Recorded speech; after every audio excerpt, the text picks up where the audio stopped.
সকালবেলা ঘুম থেকে উঠে দেখি বাইরে প্রচুর রৌদ্র। এর মধ্যে আবার দেখি বউ নাস্তা রেডি করেনি।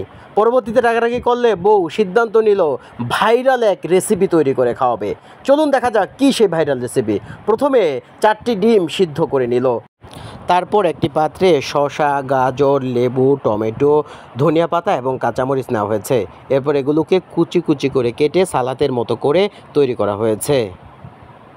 তারপর লেবু কচলিয়ে নেওয়া হয়েছে, লবণ এবং পরিমাণ মতো সরিষার তেল নিয়ে তারপর এগুলোকে ভালো করে মেশানো হচ্ছে। এর ফলে সালাতের মধ্যে যেন স্বাদ আরও দ্বিগুণ হয়ে গেল।